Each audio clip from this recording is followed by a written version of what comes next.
L'expérience du gorille. Les limites de notre perception et les illusions de notre attention. Nous voyons ce que nous cherchons, mais nous sommes aveugles à ce que nous ne nous attendons pas à trouver. La vision est un choix du cœur autant que du cerveau. L'illusion de l'attention visuelle, une introduction au mystère. Imaginez que vous regardez une scène avec la certitude absolue de voir tout ce qui s'y passe. Nous avons tous cette confiance innée en notre capacité à percevoir la réalité telle qu'elle est. Pourtant, en 1999, à l'université de l'Illinois, deux chercheurs nommés Christopher Chabris et Daniel Simmons ont pulvérisé cette certitude avec une expérience d'une simplicité déconcertante. Ils ont mis en lumière un phénomène qu'ils ont appelé la cécité d'inattention. Cette découverte ne nous parle pas d'un défaut de vision, mais d'un fonctionnement fondamental de notre cerveau. Nous ne voyons pas avec nos yeux, mais avec notre attention. Lorsque notre esprit est focalisé sur une tâche précise, il devient capable de filtrer des événements massifs et incongrus, les rendant littéralement invisibles à notre conscience, même s'ils se produisent juste sous notre nez. Mr. Mind, Mr. Mind,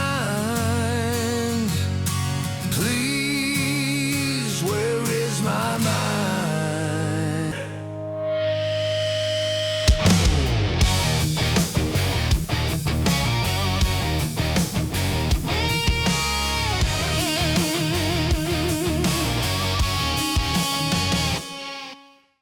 Le protocole du gorille, un test de concentration fatidique.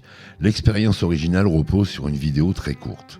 On y voit deux groupes de personnes, l'un vêtu de t-shirt blanc et l'autre de t-shirt noir, se passant deux ballons de basket dans un hall. Le spectateur reçoit une consigne très stricte. Il doit compter précisément le nombre de passes effectuées par l'équipe blanche, en ignorant l'équipe noire. La tâche est volontairement exigeante pour mobiliser toute l'attention sélective du cerveau. Au milieu de la vidéo, une personne déguisée en gorille entre dans le champ, s'arrête au centre des joueurs, se frappe la poitrine pendant plusieurs secondes, puis repart tranquillement. La scène dure environ 9 secondes. La fluidité de l'action est totale et le gorille est parfaitement visible pour n'importe quel observateur non prévenu. Le verdict des chiffres, la moitié du monde disparaît. Une fois la vidéo terminée, les chercheurs posent une question simple. Avez-vous remarqué quelque chose d'inhabituel ? Les résultats ont stupéfié la communauté scientifique et le grand public.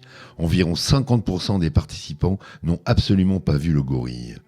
Ils ont compté les passes avec succès, mais leur cerveau a jugé que tout élément n'étant ni un ballon ni un joueur blanc était une information superflue. Ce qui est encore plus fascinant, c'est la réaction des gens lorsqu'on leur montre la vidéo une seconde fois, sans consigne de comptage. Ils sont souvent persuadés que la vidéo a été changée ou qu'on leur montre une version différente, tant il leur paraît impossible d'avoir manqué un tel événement. Cette expérience démontre que la fluidité de notre perception est une construction mentale fragile. La mécanique cérébrale, le filtre de l'attention sélective. Pour comprendre pourquoi nous manquons le gorille, il faut analyser comment notre cerveau gère l'abondance d'informations. Chaque seconde, nos sens sont bombardés par des millions de données. Pour éviter la surchauffe, le cerveau utilise un faisceau attentionnel. C'est comme une lampe torche dans une pièce sombre. Vous voyez très bien ce qui est éclairé, mais tout le reste demeure dans l'obscurité totale. Lorsque vous comptez les passes, votre cortex préfrontal verrouille votre attention sur les mouvements et la couleur blanche. Le gorille étant noir est classé par votre système visuel comme bruit de fond, au même titre que les ombres ou les murs. La fluidité du traitement de l'information exige ce sacrifice. Pour voir intensément une chose, nous devons devenir aveugles à une autre. Situation réelle, les dangers de la cécité au quotidien. Les implications de l'expérience du gorille invisible sont vitales dans la vie réelle, notamment en matière de sécurité. L'exemple le plus tragique est celui des accidents de la route.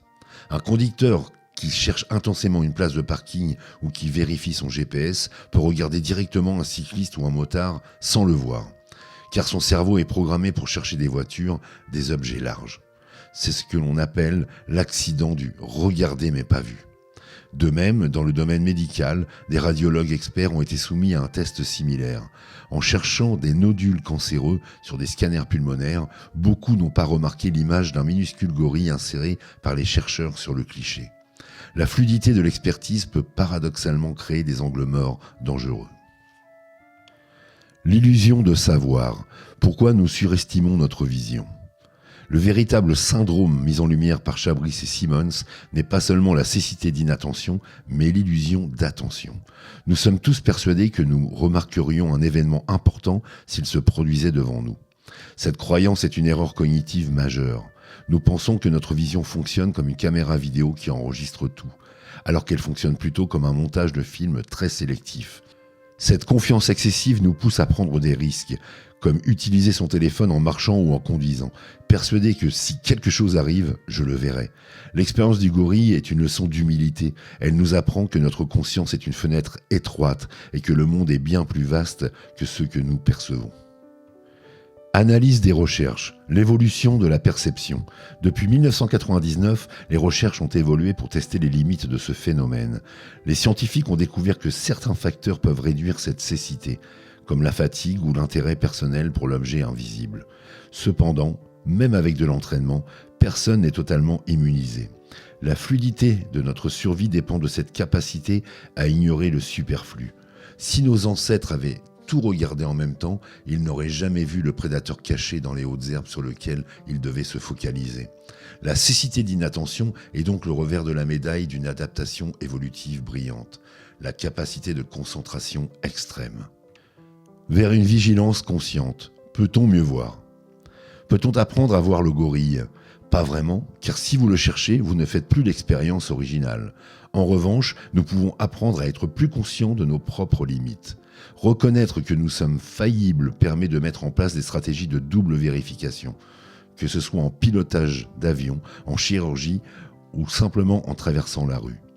La fluidité de la vie moderne, saturée d'écrans et de notifications, fragmente notre attention comme jamais auparavant. L'expérience du gorille invisible est aujourd'hui plus pertinente que jamais. Elle nous invite à ralentir, à élargir notre champ de conscience et à ne jamais oublier que la réalité dépasse toujours ce que nous croyons voir. Conclusion sur ce syndrome de perception. L'expérience du gorille invisible nous rappelle que nous habitons une réalité dont nous ne percevons qu'une infime fraction. Ce syndrome de cécité sélective n'est pas un défaut de notre intelligence, mais le prix à payer pour notre incroyable capacité de concentration. En acceptant l'idée que nous manquons parfois à l'évidence, nous devenons plus prudents, plus tolérants envers les erreurs d'autrui et plus curieux du monde qui nous entoure. La véritable vision commence par l'acceptation de notre propre aveuglement.